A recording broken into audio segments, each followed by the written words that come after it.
space. So that's important anatomy. You're not going to get lost. So what happens in pneumonia? You have inflammation of the tissue we've talked about.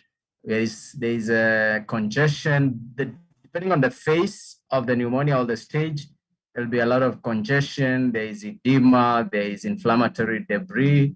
In the initial phase, we usually start with neutrophils. Progressively, you have now colonization by other bugs. Eventually, from neutrophils, they kill the bacteria. Then the neutrophils are replaced by monocytic cells, largely the histiocytes, which come and mop up the dead debris of neutrophils and bacteria. Eventually, you have a resolution. The patient who is unable to, whose immunity is compromised and they have extensive pneumonia, it also leads to a lot of accumulation of debris and edema within the airspace, technically meaning that the patient develops pulmonary edema and respiratory failure because they are not able to have exchange of air due to filling of the airbags.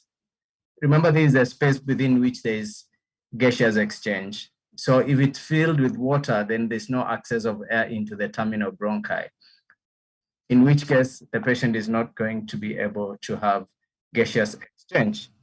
So we define pneumonia as an infection of the pulmonary parenchyma.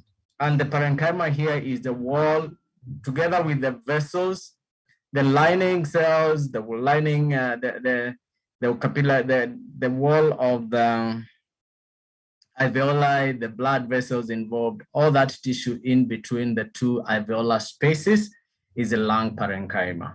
Despite being the cause of significant morbidity and mortality, pneumonia is often misdiagnosed, mistreated, and underestimated. Many times you see a patient who has just a bit of chest pain, they say I have pneumonia.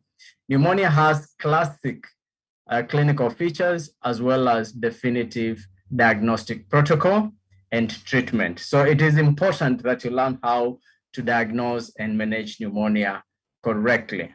Usually it's caused by bacteria. We have viruses and other bugs that can cause pneumonitis. Clinically, it presents as an acute illness characterized by in majority of the cases by the presence of a cough. The cough is productive of purulent sputum. Initially, sputum is just mucoid, but with progression, it may become brownish due to hemorrhage or hemorrhagic fluid exudation. The patients have fever because it's a bacterial infection. So you have a cough, which is productive, and you have fever. The other one would be pleuritic chest pain. So the patient feels a lot of pain as they cough or as they breathe in because of the inflammation. Now, there are then the physical signs you are able to elicit using your percussion and auscultation, as well as radiological changes that you can see either through radiograph or CT. We classify pneumonia according to either anatomic or etiologic. In anatomic, it's very straightforward. Pneumonias are either localized with the whole of one or more lobes affected, and we call it lobar pneumonia. While it could be diffuse when there is primarily affect the lobules of the lung, often in association with the bronchi and bronchioles, a condition we call bronchopneumonia. Lobar pneumonia, you see it mostly in immunocompetent people and in adults. Bronchopneumonia, that is lobar pneumonia, you see it in immunocompetent people and adults. Bronchopneumonia is commoner in pediatrics because the space between the distance between the upper and lower airways is very narrow. So there is rapid distribution of pathogens into all the lung parenchyma. Number two, you also see it in immunocompromised patients, including the elderly. Now, here we see lobar pneumonia. You can see the hyperemic zones. Here we have the upper lobe of the right side. Here we have the middle. And here we have the base of the lung. Etiologic classification. Now we classify pneumonia according to the cause. An etiological factor can be discovered in approximately 75% of the patients. The term atypical pneumonia, however not very popular nowadays, has been used to describe pneumonia caused by agents such as Mycoplasma, Legionella, Chlamydia, and Coxiella. While these pneumonias can differ from pneumococcal disease is a pneumococcal bacteria that causes Strep pneumoniae, that causes the main burden of pneumonia. They differ a lot from classic pneumococcal pneumonia. Although there is a considerable overlap in clinical presentation, as these agents account for almost 1/5 of the cases of pneumonia. So, but also it's important to say the term has been dropped now. There's usual and unusual pneumonia. So we have seen bacterial causes, 75%. Then we go to atypical. Now we're looking at other causes. One is chemical, like patients who aspirate vomiters due to the gastric contents of the stomach causes chemical pneumonia. You have radiotherapy induced due to destruction of the parenchyma by radiation. You have allergic mechanisms. Good. What are the precipitating factors to pneumonia? Number one, Streptococcus pneumoniae often follows viral infection with influenza or parainfluenza. So initially the patient suffers a flu-like infection. 3 days later, they come down with chest symptoms like severe cough, which is painful, and the other classic features because now there is a running fever. So the patients actually develop pneumonia after 3 or 4 days of having that. Other predisposing factors beyond that of a viral infection is patients who are ill and hospitalized, often infected with gram-negative organisms, Bacteriaceae. Those patients tend to have very bad gram-negative organisms involved in sick patients.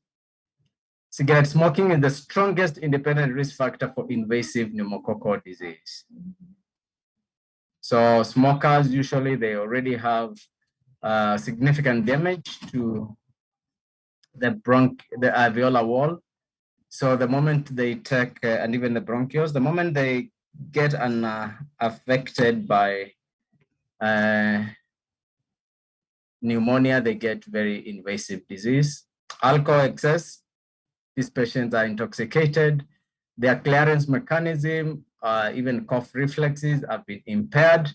So they tend to have severe disease. Bronchiectasis, focal dilatation of the airway, like in patients with cystic fibrosis. These patients do not have ability to clear. They ciliary compromise. So they are unable to clear the mucus as required. So accumulated mucus and other secretions, dilated portions of the airway attract. They become like culture media for bacteria, and the patients eventually have severe disease. Patients with bronchial obstruction, example, patients with carcinoma. They even get infected by otherwise non-pathogenic organisms.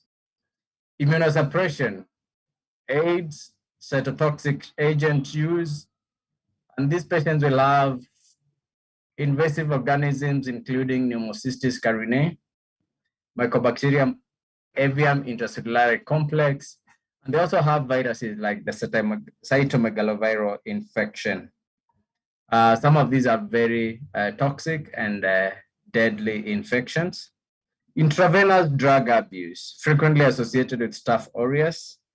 These are patients who are using contaminated needles. Their hygiene through percutaneous punctures is not good.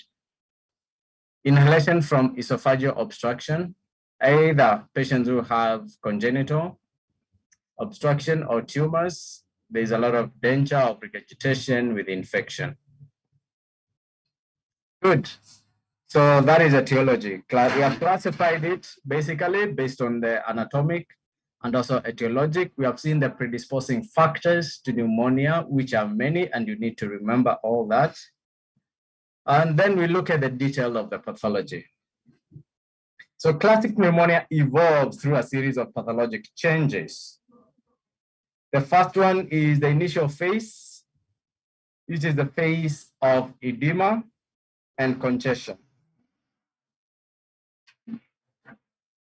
The initial phase is one of edema with the presence of proteinaceous exudates and often of bacteria in the alveoli. This is the alveolar space. This is a neutrophil. You can see neutrophil. They are having their pedaces from the capillary, attracted by the presence of bacterial toxins. Then there will be edema. There will be edema. Of course, they will come with edema.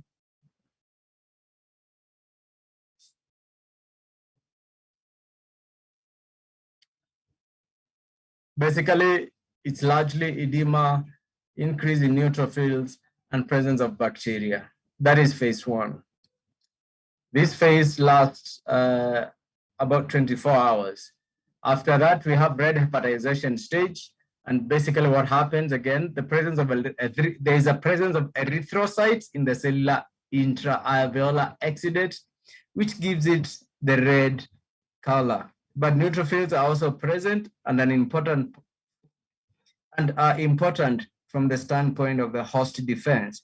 The neutrophils are the ones that are doing the phagocytosis, and within a short period, they will also die. Remember how acute inflammation stops. So once they have done their work, they also die. And the red cells are coming out due to excessive dilatation, vasodilatation, and the edema. You can see bacteria still within the culture if you collect alveolar specimen during the phase of red hepatization. At gross, you see a lung that is solid and red, looking like the liver. That's why we say hepatization is solid due to congestion with the edema fluid and red cells, and also the rest of the inflammatory debris. After 2 days, on day 3, this is a red lung, classic feature of pneumonia, red hepatization.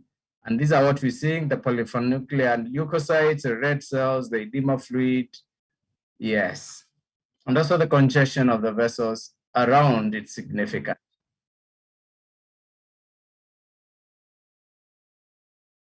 On day 3, then we start having a clearance of the red cells. They have already been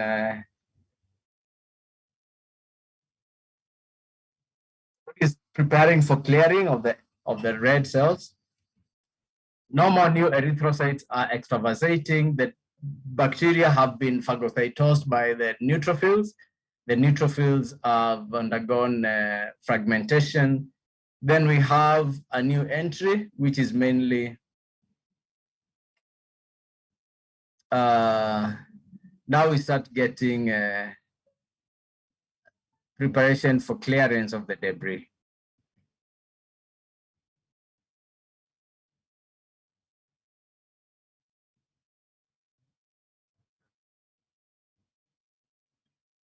And at this stage, now the moment you start seeing the change from a red to gray is evidence that there's successful elimination of gaseous, infection, and there's going to be a rapid improvement in gaseous exchange. What has happened is that once the bacteria are phagocytosed, there is no longer chemokine communication to attract more neutrophils. There is no longer chemokine communication for excessive vasodilatation and extravasation of red cells. So technically, we have an automatic switch off from active inflammation signal. And when you get the gray hepatization, here you see now they are mainly both neutrophils and macrophages now increase at this stage. Macrophages are mopping up the dead debris of the bacteria, and the neutrophils, they are being mopped up. It looks more gray and not as pink as red hepatization was. We still have some congestion, but not as excessive. And you have thickened wall of alveoli. After that, between day 4 and day 7, then you have the macrophage stage, which becomes a predominant cell type in the alveolar space. The debris of neutrophils, bacteria, and fibrin are being cleared, and the inflammation is also waning.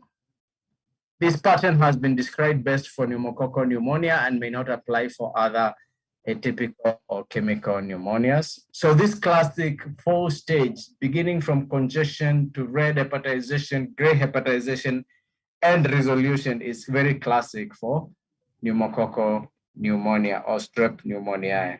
It's important to remember that. So we go from the normal lung parenchyma, the alveolar wall, alveolar spaces, to congestion, red hepatization, and gray hepatization. Clinically, the patients will present in various stages depending on the immune stage and the infecting agent. In the most common type of pneumonia caused by strep pneumoniae, there is often a preceding history of a viral infection. The patient rapidly becomes ill with a high fever and pleuritic chest pain. Pleuritic means they have pain when they breathe in. There is accompanying dry cough. A day or two later, it becomes rusty colored sputum and may develop herpes simplex labialis. So we've seen fever. They have rapid and shallow breathing.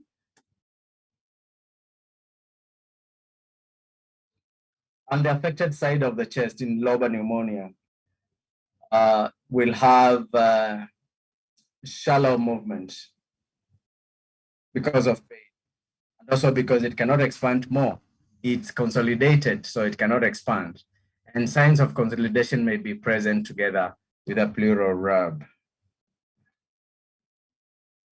Best investigation, of course, at this stage, beyond your stethoscope, will be a chest X-ray.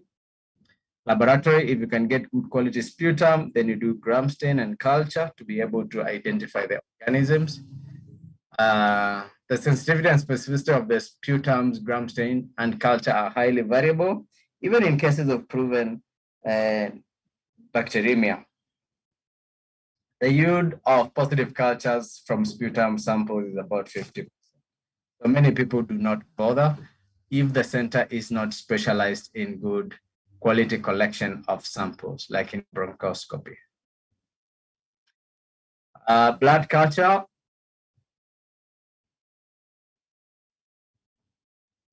Is only relevant in the event that you can prove bacteremia.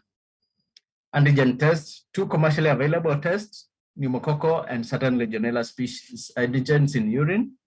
PCR, they're also available for a number of pathogens. However, the use of these PCR assays is generally limited to research studies.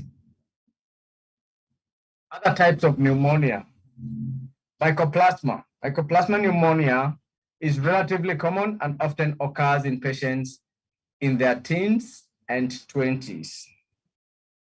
Patients present with headache and malaise often precede the chest symptoms 1 to 5 days. Cough may not be obvious initially, and physical signs in the chest may be scanty. On chest X-ray, usually only one lobe is involved, but sometimes you can have more than one lobe involved by the disease process. The white cell count is not raised. Patient has fever, general malaise, they start having chest issues, and then when you check, their temperature is normal. Half of the patients develop cold agglutinins if you do lab work, And the diagnosis is confirmed by a rising antibody titer against the mycoplasma. Treatment is usually in the macrolides group, erythromycin et al., azithromycin.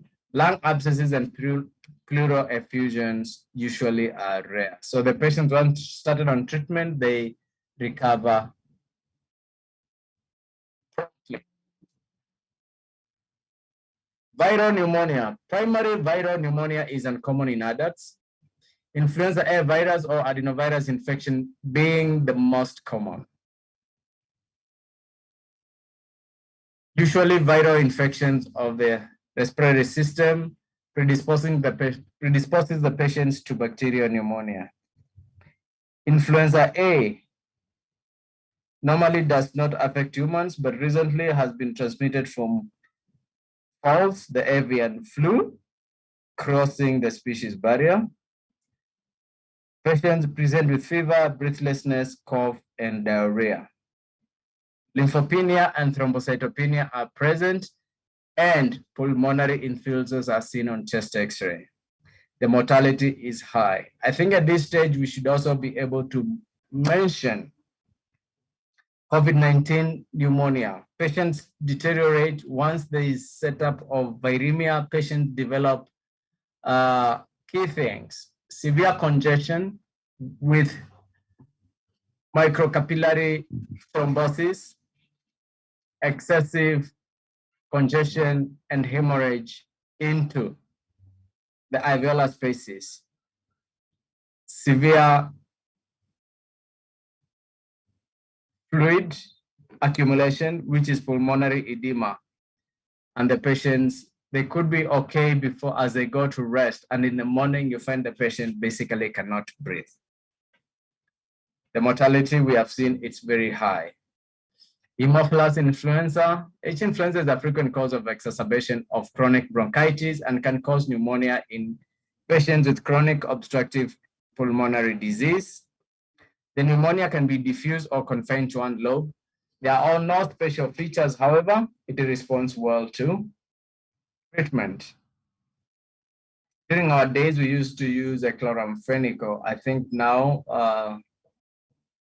they are combining different treatments, including cephalosporins. Staph aureus, the resistant type, we talked about drug abusers.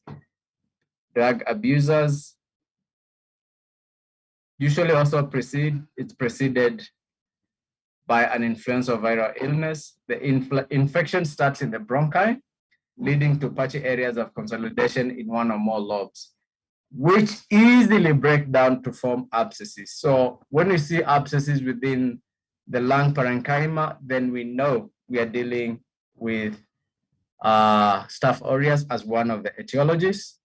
Klebsiella.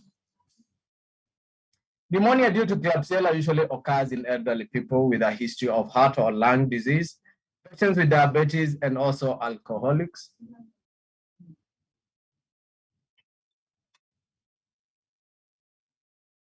The onset is usually sudden with very severe systemic upset. The patients are very toxic and sick. Sputum is purulent, it's gelatinous or blood-stained. The upper lobes are more commonly affected, and the consolidation is often extensive. The organism can be found in the sputum or in the blood, and mortality is quite high, partially owing to the presence of a predisposing factor. Pneumonia due to Pseudomonas is of considerable significance in patients with cystic fibrosis. Remember, we talked about the local dilatation and inability to clear off the mucus. And when they produce mucus, it's thick and viscid or viscous.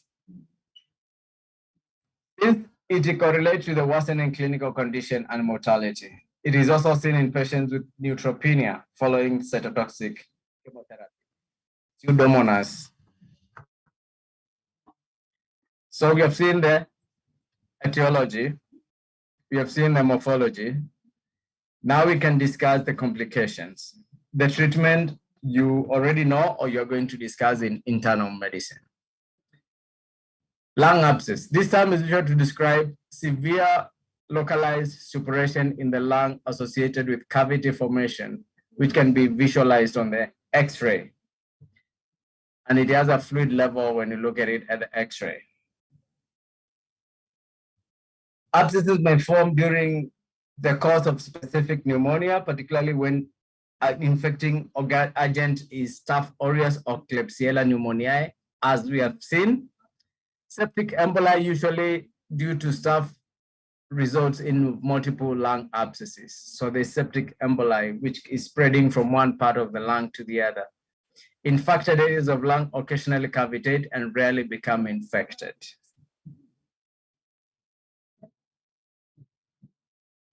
So you can have a patient who has a lung infarct, then it indicates infected. That's what it means. You also have amoebic abscess, which occasionally develops in the right lower lobe, following transdiaphragmatic spread from a liver abscess. The patient is often anemic with high ESR. Those are the patients with the amoebic liver abscess. Empyema thoracis. Empyema means the presence of pus within the pleural cavity. So this is not in the lung parenchyma, but it's in the pleural cavity. This usually arises from bacterial spread from a severe pneumonia or after the rupture of lung abscess into the pleural space. Severe pneumonia or rupture of a lung abscess. Typically, an empyema cavity becomes infected with anaerobic organisms, and the patient is severely ill with a high fever and neutrophilia. Empyema should be treated by prompt tube drainage or by ribs resection and drainage of the empyema cavity under ultrasound control. Good. So we have seen pneumonia in different facets. We have seen what it is, the etiologic agents, the classification, which is either anatomic or etiologic, and we have seen what predisposing factors. After predisposing factors, then we have the complications. We have the pathology, we have the stages, then we have the pathology, the complications. Starting from lung abscess, empyema, and the rest.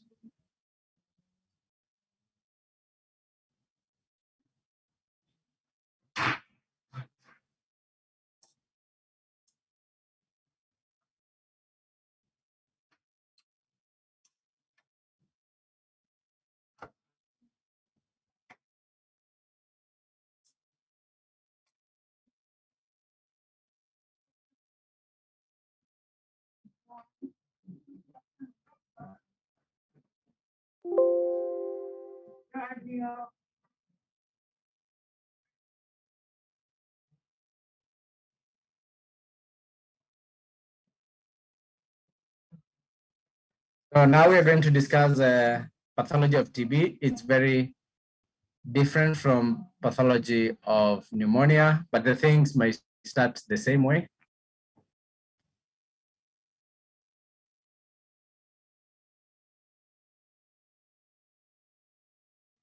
Okay, two questions. Why is Mycoplasma pneumoniae common in teens and 20s? These are the guys who are spreading it fast. They are excited. They are learning how to kiss. So it's very easy. It's usually spread from one teen to the other, and it's usually purely from contact space. When you get old like us, we keep to ourselves. We only go to familiar ground, possibly at home. So we don't have respiratory proximity like teenagers would have. And the features of COVID-19 pneumonia. Of course, the key thing that is not in the classic pneumonia or viral pneumonia is microthrombus formation. So remember, in COVID-19, you have microthrombi. Once you have microthrombi, then you're going to have a lot of increased leakage of fluid. So the pneumonia is severe. And so the effusion, the edema is severe, as well as the red cell extravasation and destruction or damage of damage of the wall of the capillary and alveolar. Remember, these patients also have cytotoxic storm.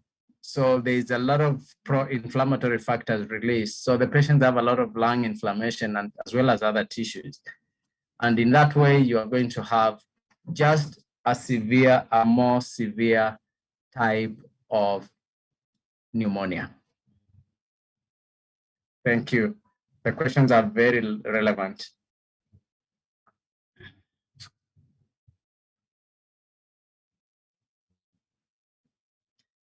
So tuberculosis infects 1/3 of the world population, 3 million deaths due to TB every year. And it's more common in the underprivileged population, where there's more crowding because of respiratory disease, where there's poverty, they all contribute to one, malnutrition due to immunity, single male. Yes, single male. These are guys who are not having a nice meal prepared for them. And we're not talking about single male in the upper quadrant. These are single male in the lower quadrant. In the upper quadrant, those guys eat well. Example is Bill Gates, Chris Kirubi, Warren Buffett. Those are single males, but they are not going to get TB. So if you're single, decide which quadrant of life you're going to be in as a man. Otherwise, you face the wrath of disease. Since 1995, the incidence has been increasing in the West due to immunosuppression, basically. Whatever the cause, immunosuppression is the main driver of tuberculosis, of course, and increase in levels of poverty. The microbiology of TB. TB is caused by a fungus-like, the myco, we know mycosis. Myco is fungus-like. And the bacilli are usually, these are bacilli that are aerobic, they are non-motile, they do not produce toxins, and they are not spore-forming. However, they have mycolic acid wax in the cell wall, and this is what makes them very resilient and resistant to phagocytosis. This is also the wax, the acid wax that we are able to stain with carbol dye when you're talking about acid and alcohol fast bacteria. Other bacteria, no, mainly we have Mycobacterium tuberculosis and Mycobacterium bovis as the main pathogens in humans. We also have the avium intracellulare complex in immunosuppressed patients. And here, the mycobacteria are the purple reddish clumps of rods.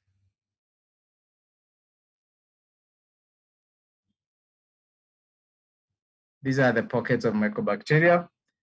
This could be TB, could be lepri, and the cells within which, these are in these cells with large elongated nucleus. These are the epithelioid cells, which are transformed macrophages.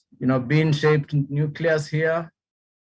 These are the transformed macrophages that you find in the type of inflammation, which is delayed type of inflammation. So those are the bacilli indicated right there. Apart from the Zeden stain, you also do culture with LJ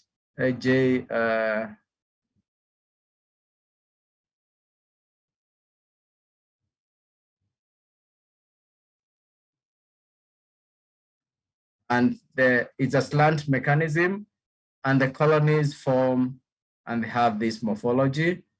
So that is culture. You can have radiolucent material where you can use auramine or rhodamine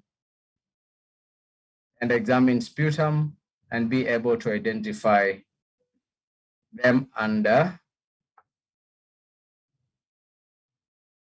immunofluorescence.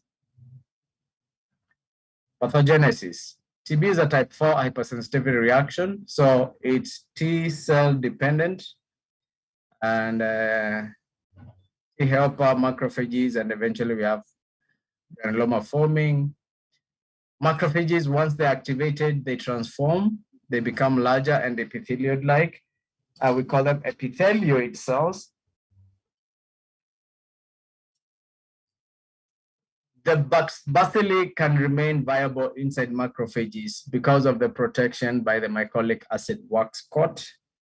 They also have a cod factor, which is a sulfate glycolipid antigen that is able to elicit the phagocytic mechanisms. Once they're inside the epithelioid cells or the macrophages, there's self-destruction by lysosomal enzymes in that the lysozymes keep on releasing their contents. And because there's what we call frustrated phagocytosis, eventually you have autodestruction of the macrophage by the release of excess lysosomal enzymes because the mycobacteria is not being destroyed. We are going to see how a granuloma comes in. First, we start with the presence of the rods, the bacilli, in the lung, for instance. After inhalation, we have T cells, which come to the response. The T cells will be activated. They also become plasma cells. So you have T cells, then plasma cells, then macrophages are activated. They are attracted there. The macrophages become transformed once they face the frustration of phagocytosis. They enlarge, they have a larger cytoplasm and larger nucleus. They look more epithelial, like, squamous cells or glandular cells. That's why we call them epithelioid cells, although they are more elongated. And they pick up the bacilli into their cytoplasm. And this way now, we expect phagocytosis to take place.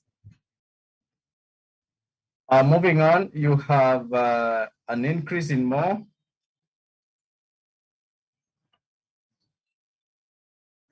And as you have an increase in more epithelioid cells,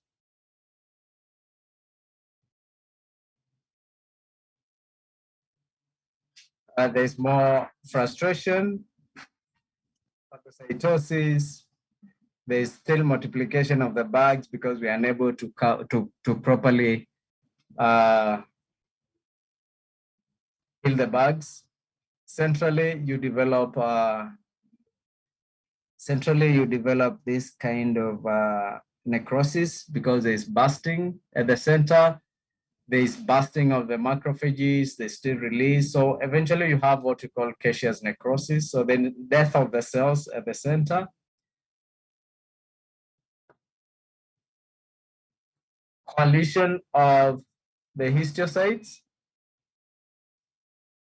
Coalition of the histiocytes to be able to form a giant cell. This is a giant cell, this one. All the cells come in together, they share their cytoplasm, but you can see their distinct nucleus. These are called the Langhans, L-A-N-G-H-A-N, Langhans cells. These are the classic cells that you see in tuberculosis. Eventually, there is stimulation of fibrosis. This is an attempt to form a capsule, fibrous capsule around the granuloma to seal this infectious nodule in one place so that you don't have escape and release of the cells that are infected or the bacteria outside the granuloma. So you have seen the stages. Number one is bacterial entry, followed by T lymphocyte attraction and activation, which in line with that, they activate the macrophages, which are transformed through interaction with the bacilli to become epithelioid cells. There is proliferation of the cells, eventually frustrated phagocytosis, central caseous necrosis, giant cell formation, and peripheral fibrosis. So that is the morphology of the granuloma. I expect you not to forget the morphology of a granuloma. So the white stuff you see here, all these are granulomas. You can call them tubercles grossly, but when you examine, all these are going to be granulomas. And when a large granuloma forms, this is gel-like, it's very soft material. It can open easily into an airway and it's coughed up and you live with a cavity. So you have primary TB is a cavitating disease. So there are formation of cavities after you have softening of the granulomas and patients cough out some of that stuff. So development of TB is an act of balance between the load of the infection and the immune stability of the subject. Patients who are immunocompetent, they will get TB, but it never progresses. If the patient is not immunocompetent, they will get primary progressive disease. Someone who has been immunocompetent, they had the first infection, they develop the initial Ghon focus. Later, when the immunity drops, they can still get secondary TB and develop secondary TB, which is a cavitating disease.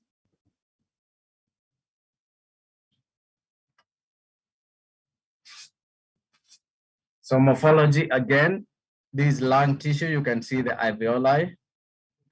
These are the normal alveoli, but here you have a nodule, it has the Langhorne cell. These are the giant cells that are multinuclear, sharing a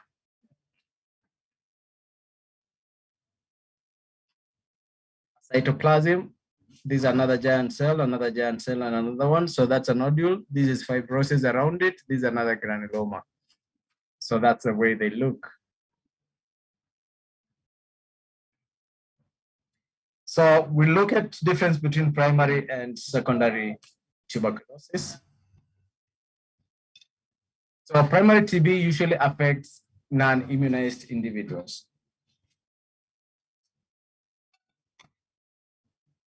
Whether they're adults or children, patients who have never, or subjects who have never met with a bacilli before, when they meet, so they lack immunity against TB.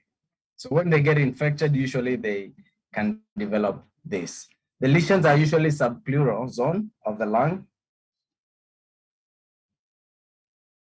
but can also be in other sites. Initial type, initially you have a brief acute inflammation with neutrophilia. Then later, in 5 to 6 days, their T cells are activated. They activate the macrophages, which transform to epithelioid cells. Between 2 and 8 weeks, there's healing with formation of a Ghon focus.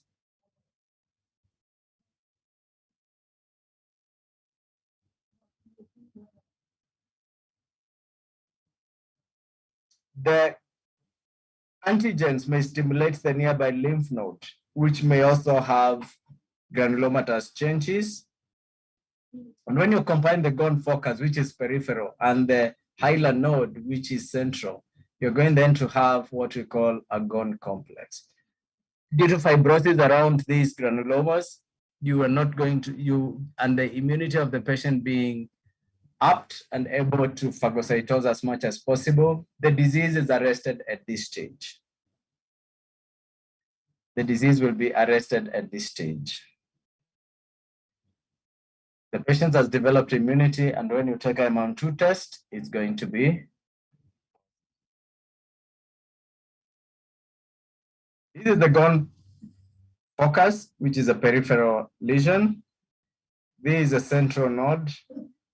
And that we say that is a Ghon complex. We see this in a lot of patients dying from unrelated pulmonary disease. You'll find they'll always have this component. Yeah, that is the focus, and this is the node, and that is the complex.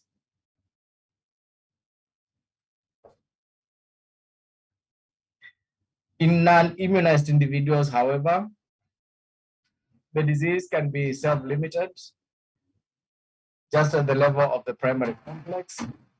The disease may be progressive. When it's progressive, there's miliary spread and TB meningitis. It's common in malnourished children, malnourished adults, immunosuppressed individuals. Good, so that is primary.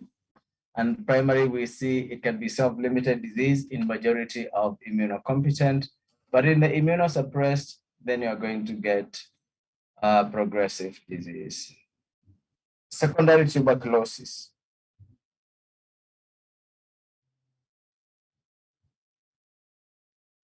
The other name is post-primary, usually occurs in patients who have been immunized before, either by primary vaccination or through contact with the mycobacteria. This is where we have cavitary granulomatous response. There's reactivation or infection. So reactivation from the Ghon focus or reinfection from external sources. So when the immune drops, the patient can have reactivation of the tuberculosis, which was encased in the granulomas. This one is commoner in the upper lobes of the airways of the lungs. Even when it's in the lower lobes, it's upper part of the lower lobes. Characterized pathologically by caseous necrosis, cavity formation due to the soft granulomas that arise. It can be pulmonary or extrapulmonary. There's local or systemic spread. Can have miliary. Miliary can be through the vein via the left ventricle to the whole body. So portal vein from the lung parenchyma, they come through the venous system, portal vein into the left ventricle, through the aorta to the rest of the body, or through the artery where we have a miliary spread within the lung itself, The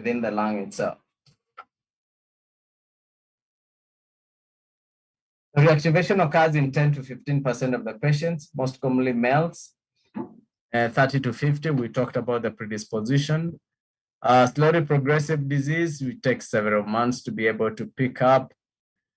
Patients present with cough, which is productive of sputum. They have low-grade fever, night sweats, fatigue, and weight loss. There's hemoptysis or pleuritic chest pain in severe disease. This is a primary focus, as we discussed before. It can be reactivated. And these are the soft granulomas, which are going to fall off, and we have this.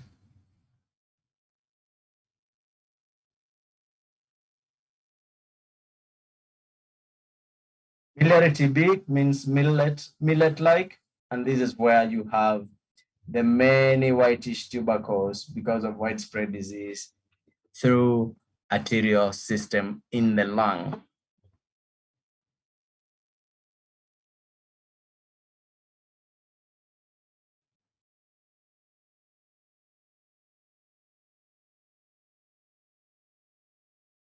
All this is patterns of miliary spread.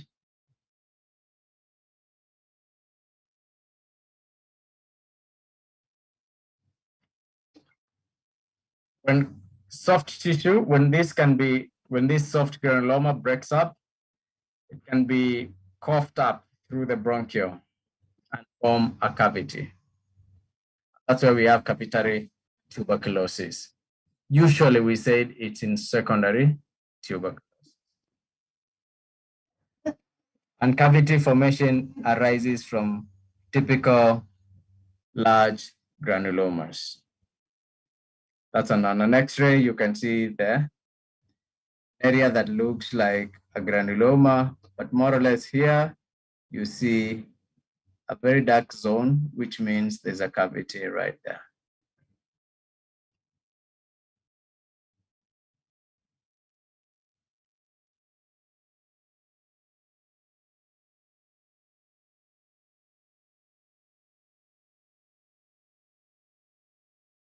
These are areas of consolidation and necrosis. We have seen the granulomas again. As long as the immunity of the patient is okay, there is constant movement in and out by the lymphocytes here.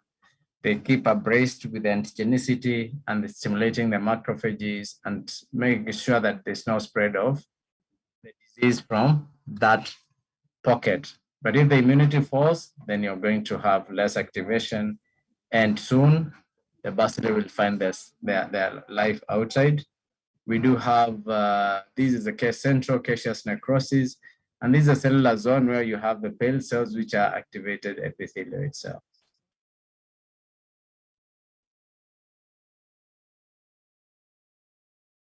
And this is a giant cell that we call Langhorne cell.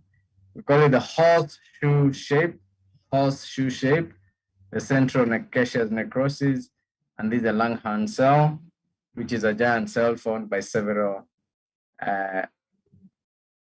epithelial cells here. Another one is forming. You have a rim of inflammation, which is basically lymphocyte and the plasma cell. Outside completely is where you have the granuloma forming.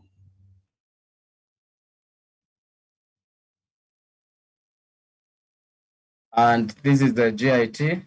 Oh, no, this is endometrium, actually. So you also have TB in the endometrium. It's very common.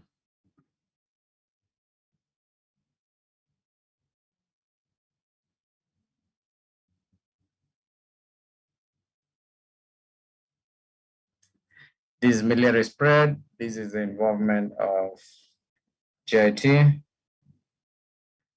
This involvement of the adrenals. The whitish material is a caseous necrosis within the adrenal glands. Patients eventually develop Addison's disease. You have TB to other organs. This is a TB in testicle. This is a testicle, and this is a TB within the vas, or epididymis for that matter.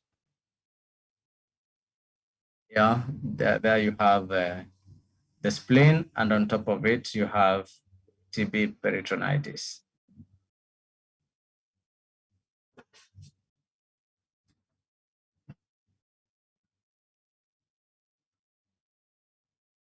You have TB of the brain, where you have granulomas formation.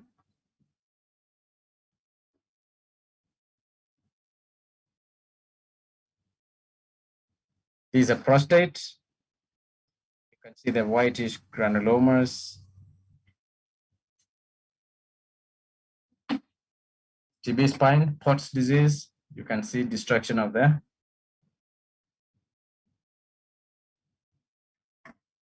vertebra. You can see the destruction of the vertebra. Eventually, love collapse and gibbous deformities. You also see the destruction right here. Yeah. TB meningitis particularly covers the people we've talked about. When you look at the meninges, the pia mater, there is covering with pus, particularly at the base of the skull. Is a pus.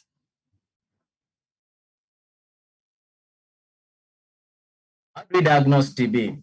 Clinical features are not confirmatory usually, so you need to do laboratory work. The Ziehl-Nielson stain gets you about 60% sensitivity due to the release of the acid bacilli, depending on the release of the acid bacilli from the cavities, which is intermittent. So you don't have cough that is positive throughout. That's why we say early morning cough, because overnight the patients don't cough a lot and they may have accumulation of sputum, which has more likelihood of having bacilli. 3 negative smears to assure low infectivity. When you're diagnosing, the patient has to bring, if the first one is negative, they have to bring another one and then another one, so that you can say you do not find mycobacteria. Culture is the more sensitive and specific, so it's a gold standard. Conventional low-end intention media, you culture for 3 to 6 weeks. There are automated techniques that are able to bring them out in 2 weeks. However, PCR nowadays is available. It's quick. It's cheap in most government facilities. So now it's being performed. Purified protein derivative for clinical activity, just to see whether the patient has active disease. Basically just shows the patient has a small reaction below 2 centimeters, shows the patient has had exposure to TB before. So what are you looking at? Subcutaneous infiltration with antigen. There is a wheal formation. The patient develops an itch. You advise them not to scratch. You assess or read the results in 72 hours and you check the size of the induration. A 5 or 10 or 15 millimeter.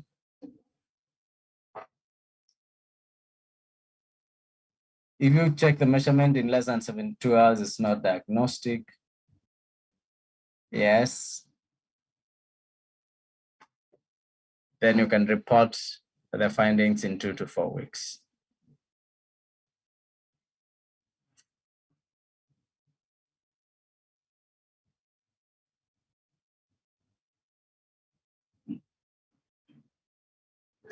Microscopically, these are differential diagnoses. These are foreign body granuloma. You can see the round bodies, actually the suture material.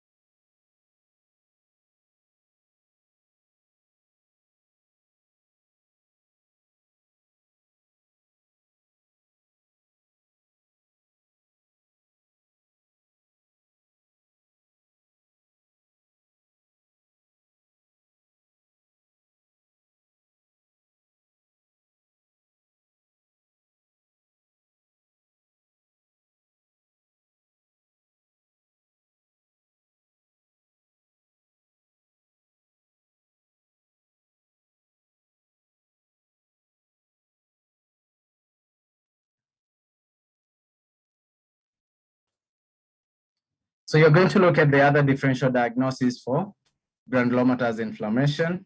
I said this suture material. But there you go, foreign body granuloma, fatty necrosis, particularly of fatty tissue like the breasts, fungal infection, sarcoidosis, Crohn's disease in the GIT, all the way starting from the oral mucosa to the other end.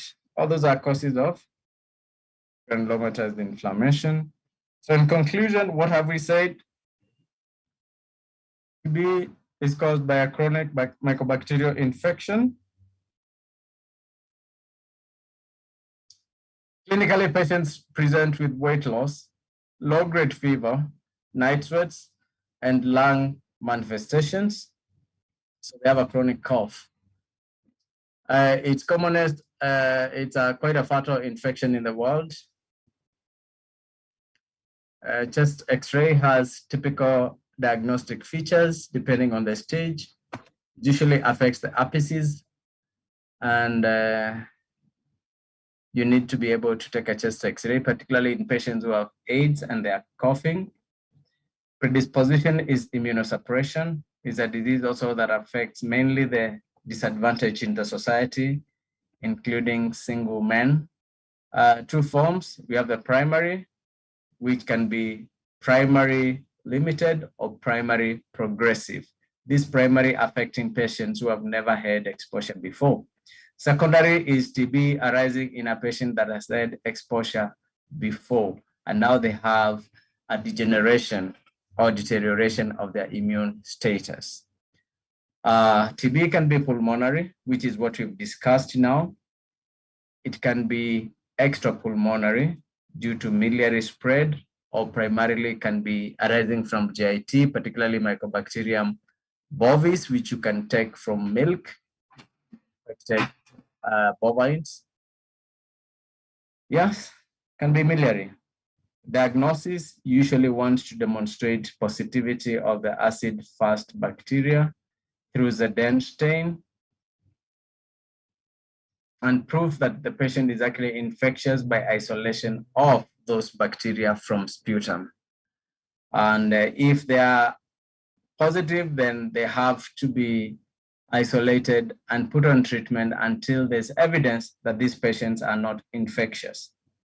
Now we have danger because we have multi-drug resistant variants, and they have come due to poor treatment, lack of supervised management or treatment of patients who have TB. Prevention depends on PPD reaction, purified protein derivative, and isoniazid prophylaxis in patients who are exposed. So what's new? It's also to remember that majority, or at least 30% of patients who have TB also have HIV. We have new drugs that have come in the market that are also being used. There is a chance for immunotherapy. And also now we are doing PCR. And there's potential to use genome for TB has been identified.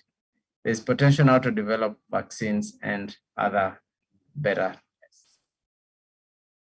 And remember, troubles are often the tools by which God fashions for us to get better. So the exams are coming. For every subject, we usually have 5 to 10 MCQs for each lesson and 1 short essay. I expect you to be able to remember everything we've discussed today about pneumonia, all the way from this definition, predisposing factors, classification, pathologic features, microscopic and gross features, and finally, complications. The same thing with the TB. What is it? Mode of infection, the types, primary vis-a-vis secondary, and the complications, diagnostic protocols, and finally, the pathology of it. Caseating versus not caseating. What are the differentials clinically and pathologically? That marks the end of our discussion today.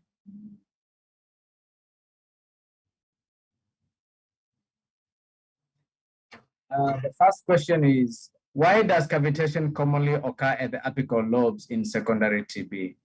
Remember that we said the bacilli, they like where there's maximum concentration of oxygen. And this usually occurs in the upper zones of the lobes of the lung. So if it's the upper lobe, is the apex of the upper lobe. If it's the middle lobe, it's the upper side of the middle lobe. If it's a basal lobes, it's going to be the upper sides of the lobes. That's where there's maximum oxygen concentration. And that's why you're going to have the TB homing there. Cavities are going to form where there's maximum damage, where there's maximum density of the bacilli and maximum damage to the lung tissue. I hope that makes sense. Before, actually, that's the basis by which we would send patients who have TB and put them in enclosures with low oxygen. They would be put in caves. Isolation zones would be in caves, and this patient would stay there. And due to low oxygen, some of them would overcome the burden of disease. Any other question?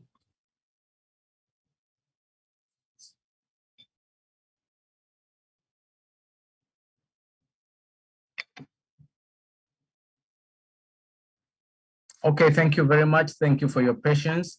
And utilize this opportunity today to summarize again and master your pulmonary disease, TB, and pneumonias. Bye-bye.